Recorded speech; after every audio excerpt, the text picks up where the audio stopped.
আসসালামু আলাইকুম স্যার। জি স্যার, একটা বিষয় একটু স্যার জানাই রাখি আপনাকে। মাননীয় প্রধানমন্ত্রী এখন একটা বিষয় আপনাকে জানাইতে বলছেন স্যার, সেটা হলো স্যার শিয়ালের কাছে মুরগি বর্গা দিচ্ছেন।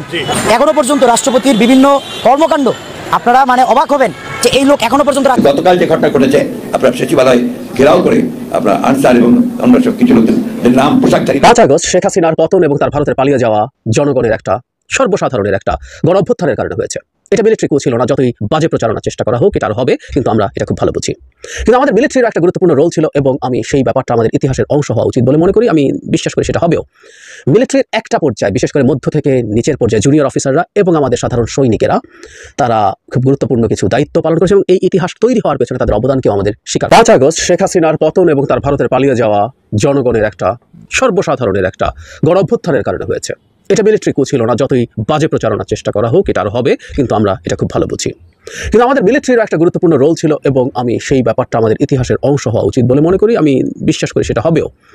মিলিটারির একটা পর্যায়ে, বিশেষ করে মধ্য থেকে নিচের পর্যায়ে জুনিয়র অফিসাররা এবং আমাদের সাধারণ সৈনিকেরা তারা খুব গুরুত্বপূর্ণ কিছু দায়িত্ব পালন করেছে এবং এই ইতিহাস তৈরি হওয়ার পেছনে তাদের অবদানকেও আমাদের স্বীকার করা দরকার।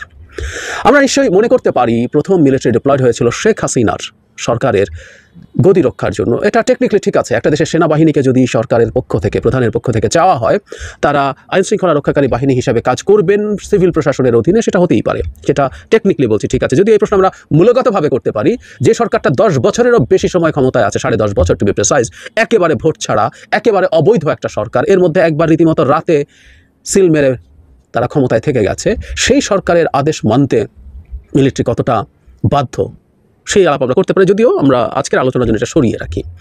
তো তারা না মাঠে আসলেন, তারা ম্যাজিস্ট্রেটরা সাথে রেখে তাদেরকে দিয়ে কাজ করাচ্ছিলেন। আমাদের মনে থাকার কথা কারফিউ এবং দুটোই একসাথে, মিলিটারি ডিপ্লয়মেন্ট এবং কারফিউ। শুধু মিলিটারি ডিপ্লয় করে সরকারের হচ্ছিল না, সাথে কারফিউ দিতে হয়েছে। আপনি আইসিইউতেও রেখেছেন রোগীকে এবং লাইফ সাপোর্টও দিয়েছেন। আমরা তখন বলছিলাম যে এটাই আসলে প্রমাণ করে সরকারের মৃত্যু ঘণ্টা বেজে গেছে। যাই হোক, তখনও আমরা দেখেছি 2-3টা ভিডিও অন্তত আছে যেখানে দেখা যায় মিলিটারি জনগণের দিকে গুলি করছে, ম্যাজিস্ট্রেট আদেশ দিচ্ছেন গুলি করছে, এরকম ভিডিও আছে।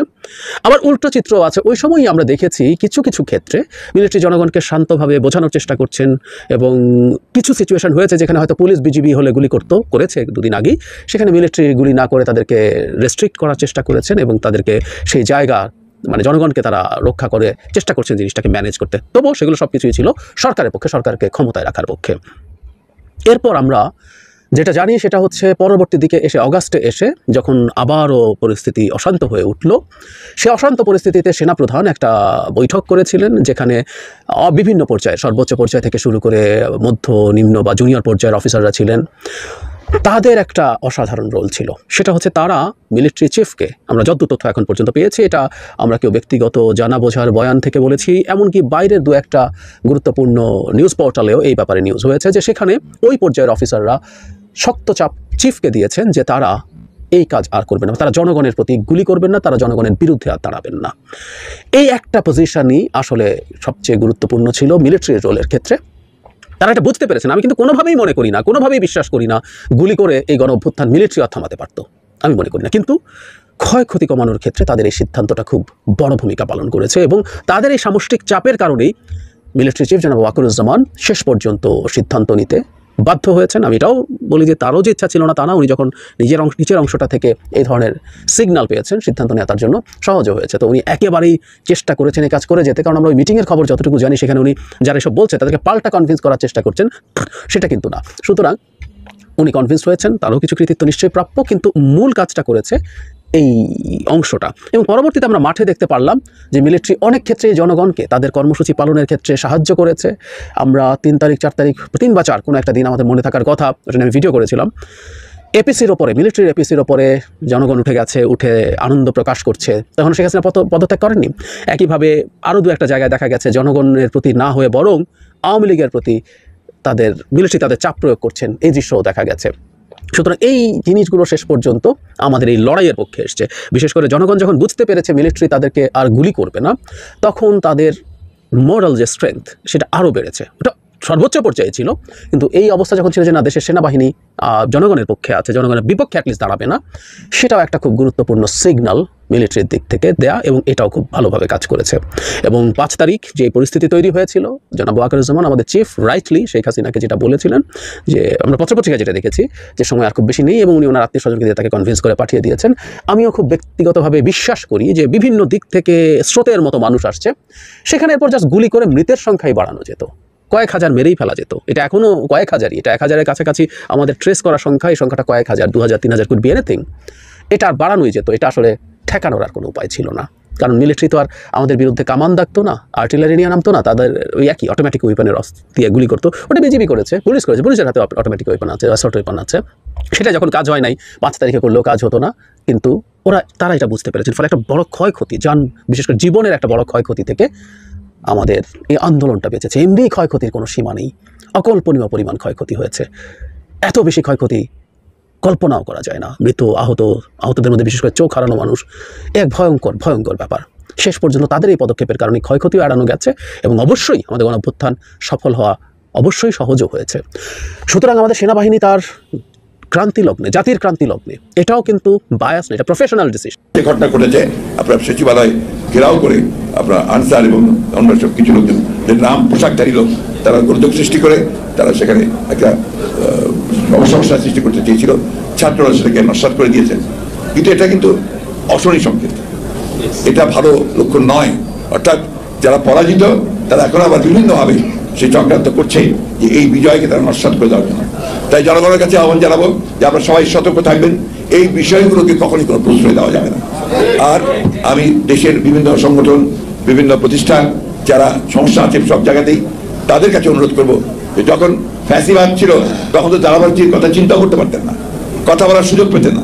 এখন সুযোগ এসেছে, সময় দিন নতুন সরকারকে, তারা নিশ্চয়ই এই বিষয়গুলো দেখবে এবং সেইভাবে তারা কাজ করবে। কিন্তু এইভাবে ঘেরাও করে, সচিবালয়ে ঘেরাও করে, বাধ্য করে কোনো কিছু আদায় করার চেষ্টা এই মুহূর্তে করবেন না, জনগণ সেটাকে ভালো চোখে দেখবে না। আমি ছাত্র ভাইদের কাছে একটা কথা বলতে চাই। আমাদের এই বাংলাদেশের রাজনৈতিক ইতিহাসে সবসময় ছাত্ররাই সব পরিবর্তনগুলো নিয়ে এসেছে, সেই 52 সাল থেকে শুরু করে 24 সাল পর্যন্ত, এবং এই পরিবর্তনের যে মূল ধারাটা সেটা তারা সেট করে দিয়েছে। সেই জন্য বাংলাদেশের মানুষ সবসময় ছাত্রদেরকে আলাদা চোখে দেখে, তাদেরকে সম্মান করে, ভালোবাসে। আসসালামু আলাইকুম স্যার। স্যার, ওই একটা বিষয় একটু স্যার জানাই রাখি আপনাকে। মাননীয় প্রধানমন্ত্রী এখন একটা বিষয় আপনাকে জানাইতে বলছেন স্যার, সেটা হলো স্যার ওই সালথায় যেসব বিএনপি জামাতের নেতা আছে এগুলোকে অ্যারেস্ট করে ফেলা, যেভাবেই হোক কিছু অ্যাকশন এখনই ওদের আমি এখনই নিচ্ছি। ওরা যেহেতু করবে আমাদেরও একই রোল। ওকে, ঠিক আছে। কোনো জায়গায় হামলা হলে সেখানকার বিএনপি জামায়াত নেতাদের বাড়িতে পাল্টা হামলার নির্দেশ দেওয়া হয়। ফ্রম ইওর ইন্টেলিজেন্স সোর্স যে এরপরে যদি কোনো AC land office, UNO office, থানা বা ওই জাতীয় কোনো আক্রমণ হয় তাহলে বিএনপি জামাত এবং হেফাজতের ওই নেতাদের বাড়িতে আক্রমণ হবে। কোনো ভূমি অফিসে আগুন দিলে যেন সেখানকার হেফাজত ও বিএনপি জামায়াতের নেতাদের জমির রেকর্ড না দিয়ে সেই জমি দখল করার নির্দেশও দেওয়া হয় স্বৈরাচারের স্বরাষ্ট্রমন্ত্রী কামালকে। যে সকল ভূমি অফিসে জমির রেজিস্ট্রি দলিলপত্র যেগুলো এই হেফাজত জামাত নষ্ট করবে, একইভাবে তারা কিন্তু ওই তাদের জমি জমা আর পাবে না, জমি জমা হিসাব দলিলপত্র তারা পাবে না বা রেকর্ডপত্র আমরা দেবো না। ফরিদপুরের সালতায় বিএনপি জামায়াতের সব নেতাকে যে কোনো মূল্যে গ্রেফতারের কড়া নির্দেশ দেওয়া হয় শেখ হাসিনার পক্ষ থেকে। পলিটিক্যালি লোকালি রিঅ্যাক্ট করা, মানে আমাদের ভাঙলে তাদেরও ভাঙবে। একটা গায়েবী খেলা চলছে। কেউ বলছে আছে, কেউ বলছে নাই, কেউ বলছে চলে গেছে, বাট কোথায় গেছে আজকের দিনে এখন পর্যন্ত কোনো অস্তিত্বই খুঁজে পাওয়া যাচ্ছে না। তো অনেকেই বলছেন বেসিক্যালি যায় নাই, বাংলাদেশে আছে, হয়তো আমাদের কোনো আইন শৃঙ্খলা বাহিনীর আওতায় আছে সিকিউরলি, অথবা নিজেরাই এমন জায়গায় আত্মগোপনে আছে যেখান থেকে আসলে বের হবে না, অথবা নিরাপদ একটা সুযোগ নিয়ে দেশ ছেড়ে পালিয়ে যাবে। এই যখন অবস্থা, তখন লুকায়া থাকা বা আত্মগোপনে থাকা আওয়ামী লীগের যত বড় বড় ক্যারেক্টার আছে, মন্ত্রী এমপি আছে, তাদেরকে কিন্তু ধরার জন্য নতুন একটা টোপ ফেলেছে ডক্টর ইউনূসের সরকার। টোপটা দেখছেন তো, নতুন একটা টোপ ফেলাইছে। এই টোপটা হচ্ছে কি, যে আপনি লুকাই থাকতে পারেন, এখন আপনার মূল যে শক্তি সেটা হচ্ছে টাকা। সেই টাকারে যখন আপনার বন্ধ করে দেওয়া হচ্ছে, সিস্টেম করে দেওয়া হচ্ছে, আপনি কিন্তু ভাইসা উঠবেন, কারণ এইবার আপনাকে সামনে আসতেই হবে। দর্শক, আওয়ামী লীগের অনেক আত্মগোপনে থাকা মন্ত্রী এমপি, প্রভাবশালী ব্যক্তিত্ব, অথবা যারা বাংলাদেশের অনেক বড় বড় ঘটনাগুলোর সাথে কানেক্টেড, তাদের যতগুলো ব্যাংক অ্যাকাউন্ট আছে সরকার ফ্রিজ করে দিচ্ছে, মানে জব্দ করে দিচ্ছে। তো সেই তালিকায় ওবায়দুল কাদের সাহেব তিনিও কিন্তু ফেসে গেছেন। আর্থিক গোয়েন্দা সংস্থা বাংলাদেশ ফাইন্যান্সিয়াল ইন্টেলিজেন্স ইউনিট নাম হচ্ছে BFIU। সাবেক সেতুমন্ত্রী ওবায়দুল কাদেরের সকল ব্যাংক হিসাব জব্দের নির্দেশ দিয়েছে। মানে এই অ্যাকাউন্টগুলোতে আপনি কোনো ধরনের ট্রানজ্যাকশন খোলা বা যে কোনো রকম ট্রানজ্যাকশন আপনি করতে পারবেন না। পাশাপাশি তার যত ব্যবসা প্রতিষ্ঠান আছে সবগুলার ব্যাংক হিসাব এবং লেনদেন, দেশে বিদেশে যত লেনদেন আছে এই অ্যাকাউন্টগুলোর সাথে কোনো ধরনের ব্যবসাও করা যাবে না। বোঝেন নাই? এমন একটা টোপ দিছে যে নিজের অ্যাকাউন্টের টাকাও সিজ। এখন অনেক ক্ষেত্রে হয় কি যে না, আমার অ্যাকাউন্টের টাকাটা সিজ হয়েছে, বাট আমি দুটা প্রতিষ্ঠানের মালিক অথবা সামহাউ সেগুলোর সাথে কানেক্টেড আমার অর্গানাইজেশন, সেগুলো তো চলতেছিল, এখন সেটাও বন্ধ। মানে একটা টাকা কোনো দিকে তার কোম্পানিগুলো রাতারাতি বন্ধ হয়ে যাবে, কারণ ব্যবসা কার্য করতে গেলে অ্যাকাউন্টে লেনদেন হয়, দেশে বিদেশে তাদের ব্যবসা আছে, এতে কোম্পানিগুলো বড় বড়। তো এখন হবে কি যে সিস্টেমিকলি ভাইসা উঠতে হবে। মঙ্গলবার এই সম্পর্কিত বাংলাদেশের সকল ব্যাংক এবং আর্থিক প্রতিষ্ঠানের কাছে একটা নির্দেশনা পাঠানো হয়েছে। নির্দেশনা অনুযায়ী হিসাব জব্দ করায় ওবায়দুল কাদেরের ব্যক্তিগত এবং ব্যবসায়িক অ্যাকাউন্টের সকল ধরনের লেনদেন বন্ধ থাকবে। আগামী 30 দিন মানে আগামী 1 মাস এসব হিসাবে কোনো ধরনের লেনদেন করা যাবে না। তো কত হলে 1 মাস পরে তো করবো একটু বুদ্ধি টুদ্ধি নিয়ে না, প্রতিষ্ঠানটির পক্ষ থেকে বলা হচ্ছে, মানে সরকারের পক্ষ থেকে প্রয়োজনে লেনদেন স্থগিত করার সময় বাড়ানো হবে যদি ভাইসা না ওঠে। লেনদেন স্থগিত করার এই নির্দেশের ক্ষেত্রে মানি লন্ডারিং প্রতিরোধ বিধিমালা সংশ্লিষ্ট যে ধারাগুলো আছে সেগুলো প্রযোজ্য হবে। তো বলা হচ্ছে যে গত 5ই আগস্টের পর ওবায়দুল কাদের সাহেব দেশ ছেড়ে পালিয়েছেন এমন তথ্য আছে, তবে তিনি কোন দেশে গিয়েছেন এটা সম্পর্কে এখনো বাই ইমিগ্রেশন কোনো রকম তথ্য আসেনি। বাট বেশিরভাগ লোক বলছেন তিনি আপনার কি বলা হয় যে সিঙ্গাপুর আছেন, আবার কেউ বলছেন দেশ ছেড়ে যায় নাই, চেষ্টা করছিল, এয়ারপোর্ট থেকে ফিরিয়ে দেওয়া হয়েছে। আইন শৃঙ্খলা বাহিনীর বিশেষ কোনো ইউনিটের কাছে এরকম মানে মাসের ঝাঁক বাইধা এদেরকে রাখা হয়েছে, একজন একজন করে ছাড়া হয়, তাদেরকে বিভিন্ন মামলায় গ্রেপ্তার দেখানো হয়। তো এইবার কিন্তু ভাইসা উঠতে বাধ্য। কি কামাইছে, কত কামাইছে শ্বেতপত্র প্রকাশ করতে যাচ্ছে আবার আরেকদিকে সরকার, সেটা আসলে হয়তো বুঝতে পারবো। প্রিয় দেশবাসী, শুরু থেকে শেষ পর্যন্ত যারা এই ভিডিওটি দেখেছেন সকলকে জানাই অসংখ্য অসংখ্য ধন্যবাদ। যারা এরকম নিউজ ভিডিওতে পেতে পছন্দ করেন তারা অবশ্যই এই চ্যানেলটি সাবস্ক্রাইব করে পাশে থাকা বেল আইকনটি বাজিয়ে দিবেন। যারা এখন এই ভিডিওটি শেয়ার করেননি এই ভিডিওটি দ্রুত শেয়ার করে সকলকে দেখার সুযোগ করে দিন। আজকের মতন এই পর্যন্ত, দেখা হচ্ছে পরবর্তী কোনো ভিডিও নিয়ে ইনশাল্লাহ।